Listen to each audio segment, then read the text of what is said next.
¿Qué tal? Sean ustedes bienvenidos a este espacio de conversación de nombre Punto de Fuga.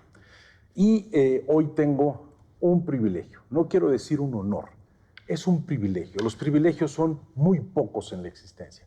Compartir una mesa con un hombre al cual yo siempre le he venerado su deseo de aprender, su deseo de aportar, y poder estar con él en esta mesa es completar una aspiración.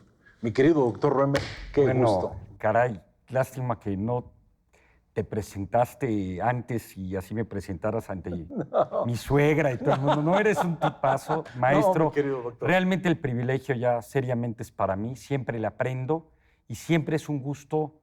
Es exquisito platicar con usted y aprender maestro, de usted. Muchas gracias. Este es un espacio de conversación que creo yo que es lo que mide la capacidad de gozo en la vida. Ya no la inteligencia, sino en el gozo en la vida. Y mire, yo quisiera que conversáramos sobre un tema que es actual, pero creo que ha sido referente de muchos siglos. La palabra puede ser la herramienta más penetrante de los seres humanos. El sonido de las palabras siempre provoca imágenes exquisitas. Decía un gran escritor francés, he pasado la vida construyendo y aprendiendo a construir frases enteras, lo que significa el valor de una frase. Y hay una palabra que ha encabezado una multitud de frases, que es la palabra libertad, ¿sí? La gran aspiración humana. Justo ahora que empezamos a sentir que esa palabra empieza a tratar de ser vista como algo nostálgico, ¿no, maestro? Sin nunca hay que darla por hecho. Pero bueno, yendo al tema en particular de lo que está pasando en Estados Unidos, que me invitó a hablar al respecto, creo que acaba de decir tres cosas fundamentales. Uno, la palabra tiene mucho poder. Y hay palabras que de alguna u otra manera pueden incitar a determinadas cosas.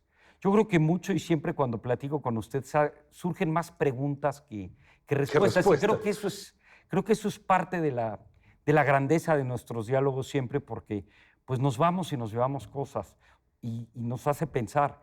Por el otro lado, también mencionó la palabra con el tiempo. Esto ya es de mucho tiempo. No es como que ahora aparece este problema que viene en las plataformas sociales, en las redes. Sí han habido plataformas mediáticas de prensa, de periodismo, de televisión. No son lo mismo, pero de alguna manera pueden haber una correlación. Y por supuesto el debate de lo que es la libertad de expresión, como usted lo dice, viene desde hace mucho tiempo. Nada más compartirle brevemente que sí ha habido un gran debate de hasta dónde debe llegar la libertad. Y Wendell Oliver Holmes, un gran ministro de la Suprema Corte de Estados Unidos, en un caso muy interesante dijo, espérate, ¿qué pasaría si en un teatro de repente alguien grita, hay fuego? Por supuesto que lo grita de manera falsa, no hay fuego, no es real y se le debe de permitir o se le debe de castigar. Tiene la libertad de generar algo o no de daño. En esa época se había muerto mucha gente por falsas alarmas de fuego, que la gente sale como estampida y murieron muchos. Allí él dijo claramente, la Suprema Corte de Justicia, que han evaluado esto. La libertad sí, pero cuidado cuando puede ocasionar un problema severo. Daño ajeno. Ahí no se quedó la Corte. Aquí dijo cuando hay un claro y presente daño. Posteriormente vino otro caso muy interesante que es Brandenburgo contra Ohio, donde gente del Ku Klux Klan empezó realmente a incitar a gente para que violara los derechos de judíos y afroamericanos. No. Aquí se volvió más complicado porque el tema de Wendell Holmes era muy difícil de ver dónde termina la libertad y ser realmente un peligro inminente. Porque él estaba siguiendo los lineamientos de la Constitución. Así es. Que es como trabaja un juez. Y es una gran interpretación porque, como usted sabe, pues para los norteamericanos la libertad es primero. Para los europeos la privacidad, en este gran dilema. Son dos grandes cosas distintas. Si algo yo admiro del pueblo norteamericano es que durante mucho tiempo toda su estructura de vida ha estado basada en la confianza. Tratar de confiar en el otro. La palabra confianza es un atributo de la libertad. Nos movemos con libertad porque le tenemos confianza a un ser humano. Y en ese sentido, la lucha por la libertad ha sido verdaderamente creo que son de los elementos primorosos, si se le puede llamar a esa palabra, de la lucha humana. La creación de espacios de libertad. Y la creación de un espacio de libertad ha creado la palabra derecho. Tengo derecho a. Los grandes países son los que balancean sus derechos y sus obligaciones. Y ahora parece que la gente se da el derecho a no respetar las obligaciones. O se dan la obligación de decir, este es el derecho. Entonces se ha perdido la línea, maestro. Y todo lo que usted dice entre líneas tiene muchas connotaciones con lo que ha pasado. Bueno, en el caso de Brandenburgo, de este cuate del Ku Klux Klan, sí se defendió, se llevó a la corte y dijo, yo tengo la libertad. Y le dijeron, mira, tú tienes la libertad de decir cosas desastrosas, odiosas, terribles, pero la Suprema Corte hoy aplica lo siguiente. Si tus palabras tienen la intención y la intención a la vez logra la acción de que esa intención genera daño físico, psicológico, donde la palabra se traduce, usted hablaba del poder de la palabra, realmente en violencia y odio. En odio no, pero en violencia, el odio violencia. Igual a violencia. Si tú incitaste a la gente a que fueran a golpear a los afroamericanos y a los judíos, aquí la libertad ya tiene un problema. Y esa es la gran interpretación. ¿Qué tanta intención tuvo Trump? ¿Qué tanto le quitaron la libertad al realmente decirle, tú no puedes estar en mi plataforma? Estos 70 millones de seguidores te los quito, pero no te los quito, son míos, nunca han sido tuyos. ¿De quién pertenece el Internet? ¿De quién pertenecen las redes que están? ¿A quién le pides la concesión? ¿Es lo mismo quitar la libertad de expresión? Son puras preguntas. Cuando es el gobierno el que te censura o cuando es una empresa privada que dice la televisora, yo me reservo el derecho de admisión de no invitar a que se escuchen determinadas voces. Existe la libertad de prensa y la libertad de empresa. Exacto. Que tú marcas una línea y respetas esa línea. Ahora, mencionamos a Trump como el diablo, ¿sí? Pero el diablo fue puesto ahí. Yo no sé si por un sinnúmero de acólitos, pero votaron por él. ¿Qué esperaban al poner un ser que sabían que la palabra control no era lo suyo, refinamiento del lenguaje no era lo suyo? Entonces llega una gran pregunta. ¿En qué momento termina el error y comienza la estupidez del ser humano, maestro? Porque parecería que, ay, ¿en qué se convirtió? No, esto es lo que construyeron, ¿sí? Sí, lo preocupante no es Trump, es la gente que vota por Trump. Punto es eso. Y eso lo decía, como usted muy bien lo ha mencionado, un gran premio Nobel de 1953 de literatura que escribió La montaña humana. Y esta persona dijo, creó un libro, un programa de radio desde Estados Unidos que llegaba a Alemania, donde le decía a los alemanes, listen Germans, es decir, el problema de que exista Hitler es que ustedes votaron por él. Y ustedes son los que tienen que despertar. Ahora, hay un gran debate, está muy dividida la sociedad, no solo en Estados Unidos, en el mundo, a favor y en contra de Trump.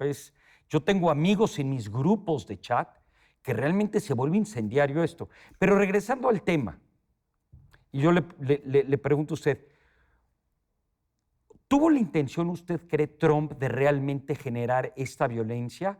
¿O aunque no tuvo la intención, sus palabras y el poder de las mismas la generan como una causalidad? ¿Hay alguna responsabilidad allí? Es decir, ¿qué tanto realmente podríamos discutir si fuéramos en la corte nosotros de Estados Unidos esta incidencia?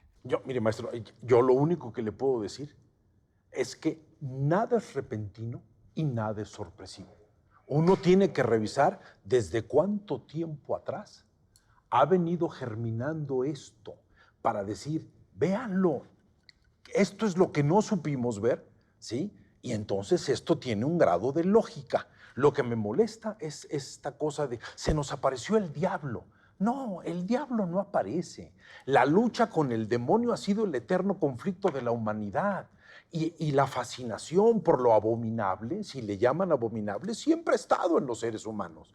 Entonces, cuando de repente sale alguien que dice, te voy a proteger, te voy a cuidar, estamos en peligro, no todos tienen los mismos patrones educativos para responder a la literalidad de las palabras, porque Trump era literal con las palabras, no manejaba el poder de la metáfora.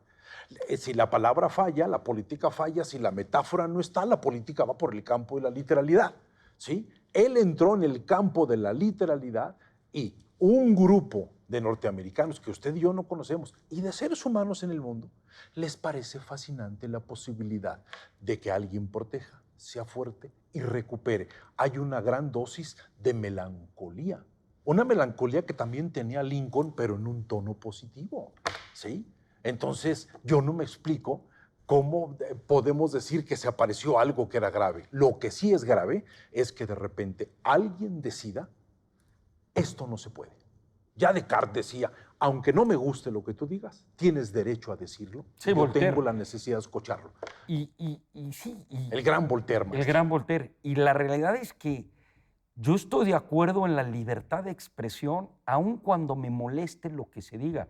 Pero como usted dice, Voltaire decía, pero con mi vida defenderé tu derecho a decirlo. Pero ¿qué pasa cuando eso genera violencia? Una cosa es decir, te detesto por tu color de piel, lo más políticamente anticorrecto, por tus orígenes, por tus preferencias sexuales, pero otra cosa es, vamos a quemar a los que piensen distinto a nosotros. Vamos a quemar Vamos a suponer esto, maestro. Imagínese que realmente está probado que hubo fraude. Nos estamos metiendo en otro escenario. Ya es otro vericueto. Sí, no, porque no es lo mismo, porque esto es muy interesante. ¿Quién detiene la libertad? Ahora estoy jugando más bien a su lado. ¿Quién defiende la libertad? Si, por ejemplo, estuviera aquí una manifestación contra la revolución cultural de Mao, o contra muchos casos, contra Maduro, contra Chávez, contra Pol Pot, contra N número de dictadores, y hubiera habido un levantamiento para tomar el Capitolio de esos países, a lo mejor lo defenderíamos. Es decir, aquí es un tema muy delicado. Eso es el concepto. Mire, maestro, el siglo XX arrasó con la intimidad. Y los últimos años del siglo XX y el XXI están acabando con la privacidad. La privacidad es un proceso no de guardar secretos, es de la distancia que tú debes tener con los demás para permitirte la observación, entender a los demás y no estar enjuiciando cualquier cosa que salga.